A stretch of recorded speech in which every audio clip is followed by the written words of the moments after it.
शरीर के अंदर कई बार इस तरह से खुजली चक्कर कुछ दाफड़ जिससे पड़ने लगते हैं, यानी शीत पित्त निकलने लगता है। यह समस्या बहुत सारे लोगों को होती है। अगर आपको भी इस प्रकार का संक्रमण है तो आज जो मैं रेमेडी आपके साथ शेयर करूंगी वह दो तरीके की होगी, यानी कि अंदरूनी और बाहरी। दोनों ही तरीके से अगर आप इस बीमारी को ठीक करेंगे तो ये जड़ से बिल्कुल सही हो जाएगी।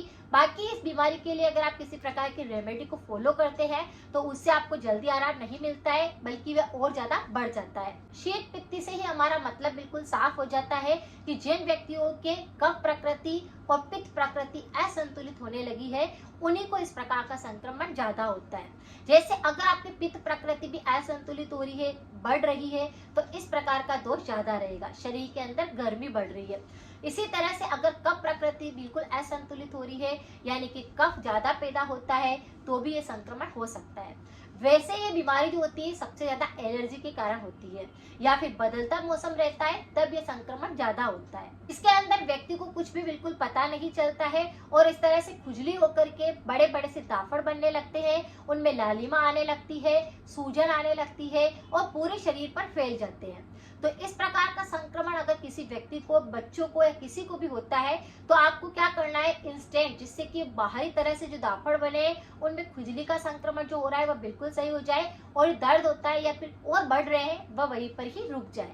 इसके लिए आपको अंदरूनी उपाय भी करना होगा और बाहरी उपाय भी करना होगा, क्योंकि अंदर से भी अगर आप स्ट्रोंग होंगे तो इस प्रकार से एलर्जी को आप खत्म कर पाएंगे, इम्यूनिटी सिस्टम आपका स्ट्रोंग बन जाएगा और अंदर से आप पूरी तरह से मजबूत होंगे। इस पर अगर मेरे और भी बहुत सारे वीडियो बने हुए हैं, आप चाहे तो उनकी जानकारी का प्रयोग भी आप कर सकते हैं। वह सारी रेमेडी भी 100% इफेक्टिव है और लोगों को काफी फायदा पहुंचाया है।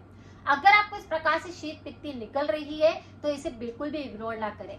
सबसे पहले जैसे ही आपकी शुरुआत में इस प्रकार से दिक्कत हो रही है तो सबसे पहले एक मिश्रण बनाइए और उन दाफड़ के ऊपर आपको लगाना है।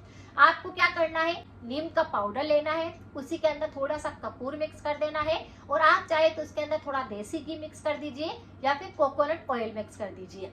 तीनों को अच्छे से मिक्स करके उसका एक मिश्रण तैयार कर लीजिए, यानी कपूर, नीम के पाउडर, कोकोनट ऑयल या फिर देसी घी। इस तरह से तीनों का मिश्रण बनाकर जहां पर भी आपके दाफड़ निकल रहे हैं, पूरे शरीर पर कहीं पर भी इस प्रकार की दिक्कत हो रही है, उस जगह पे आपको थोड़ा सा लेप कर देना है। इससे खुजली नहीं चलेगी, वो फैलेंगे नहीं और वही वह संक्रमण पूरी तरह से रुक जाएगा।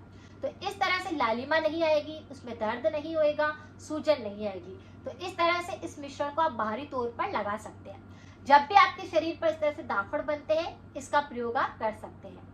अब आपको अंदरूनी भी एक ऐसा मिश्रण बनाकर खाना चाहिए जिससे आपके अंदरूनी भी आप पूरी तरह से स्ट्रॉन्ग हो। उसके लिए आपको क्या करना है, थोड़ा सा पाउडर पहले आप बनाकर रख लीजिए। जैसे यहाँ पर आपको 50 ग्राम आपको दाना मेथी ले लेनी है, 20 ग्राम आपको काली मिर्च ले लेनी है और 5 ग्राम आपको हल्दी ले लेनी है। दाना मेथी फेंगुरिक सीड्स होते हैं जिनको आप अच्छे से थोड़ा भून लीजिए, उसका पाउडर तैयार कर लीजिए। 20 ग्राम फिर आपको काली मिर्च लेनी है, उसे भी हल्का सा भून सकते हैं या फिर ऐसे ही पाउडर बना लीजिए। 5 ग्राम आपको हल्दी लेनी है, जो सूखी हल्दी आती है उसका प्रयोग आपको करना है, जो गांठे आते हैं बाजार के अंदर उसका प्रयोग करना है। उसे भी आप लाकर थोड़ा सा कूट कर उसे हल्का सा भून करके उसका पाउडर तैयार कर लीजिए। तीनों को अच्छे से मिक्स करके एक एयर टाइट डिब्बे के अंदर भर दीजिए। फिर आधा चम्मच रोज आपको रात को सोते समय उसे लेना है और गर्म पानी इसके साथ में पीना है, यानी गुनगुने पानी के साथ में उसकी एक फाकी लेनी है।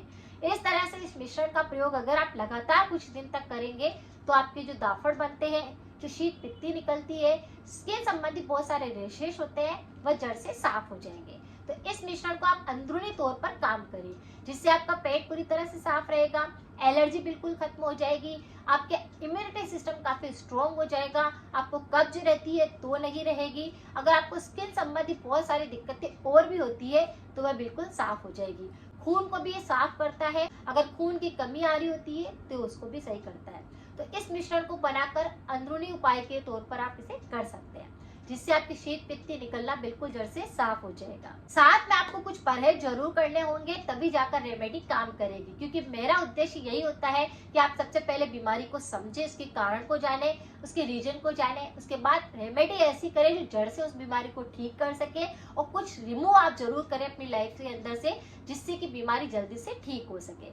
तो परहेज आपको यहाँ पर क्या करना है, खट्टी चीजों का सेवन नहीं करना है, तला हुआ बिल्कुल नहीं खाना है, पैकेट वाले आइटम आपको नहीं खाने हैं। और अगर आपको किसी वस्तु को खाने के बाद एलर्जी होती है, कोई ऐसा खाद्य पदार्थ है जिसे आप खाते हैं और उसके बाद इस प्रकार का संक्रमण होता है, तो उसे भी आपको छोड़ना होगा। तो इस तरह से जब भी आप कुछ खाते हैं और इस प्रकार से दाफड़ निकलने लग गए हैं, तो आपको उनको बिल्कुल छोड़ देना चाहिए। कुछ परहेज करिए तो ये बीमारी बिल्कुल ठीक हो जाएगी। अगर आपको जानकारी कुछ यूजफुल लगती है तो सभी के साथ जरूर शेयर करें, लाइक करना बिल्कुल ना भूलें, कमेंट में अपना फीडबैक जरूर लिख कर दें। मिलते हैं फिर नेक्स्ट जानकारी के साथ में। Thank you so much.